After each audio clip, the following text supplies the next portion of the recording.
Tests, are they really useful? To me, they seem like a pointless waste of time. They don't really measure up how smart we are because we can easily forget what we learn. I feel like tests are more for the memory than actual intellect. Anyways, let's put that to the side for now. Hello everybody, I'm the educator.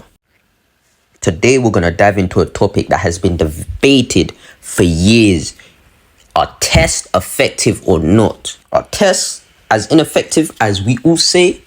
Or is there something that we don't know? A big issue with tests is that it doesn't actually test your knowledge. It tests how you retain the knowledge.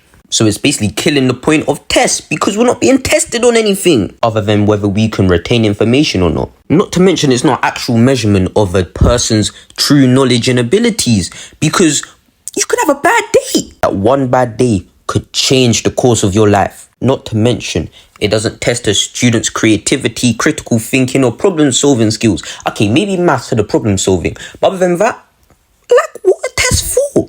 Like, how's me knowing about what Shakespeare wanted to do with Macbeth going to help me achieve my goals? And don't even get me started on test anxiety. Like, when us kids get that pressure to perform well, it gives us stress, affects our mental health, and then it can create sleepless nights. Especially if we have those sleepless nights before tests, we're just going to crumble like a cookie. And then when the test results come out, you'll see that you failed. Not because you're dumb, because you were stressed.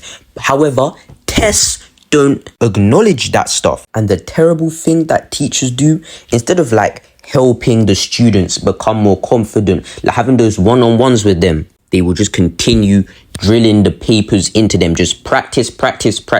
That's not me disputing that it doesn't work. I'm saying you got to find out on a deeper level what is actually the issues with a child's anxiety. And just drilling the test papers, focusing on standardized testing, can just lead to teaching to the test. And that's terrible. Because nearly all the time, unless you're one of the 5% with a photographic memory, it will always result in a rote memorization and a superficial understanding of the material. And not only that style of teaching, but also tests have that one-size-fits-all approach, assuming that all students learn and express themselves in the same way. For example, some people best learn at home. Some people best learn while they're at the gym. Some people best learn while they're in a volcano. Some people best learn while they're on the beach. We all learn best in different places. So the one-size-fits-all approach disregards the fact that people have different learning styles, strengths, and weaknesses. I know I've been complaining a lot about the current testing system and how ineffective it is, but here are some healthy alternative methods. For example, project-based assessments, portfolios like coursework, group discussions. Those are my personal favorites, not only because it involves no writing, but also because it tests my critical thinking skills. Another one of my favorites, practical demonstrations like the ones you do in science. They're great fun and you learn so much from it. To conclude the video, tests aren't entirely useless, but they are at the same time. Obviously, they have many limitations and drawbacks. And I think test people, like the heads, should recognize these issues and consider alternative assessment methods. So in my opinion, I think tests are useless and they don't actually test your intellectual ability. But again, that's my opinion. Go argue about it in the comments. Until next time, thank you so much for watching.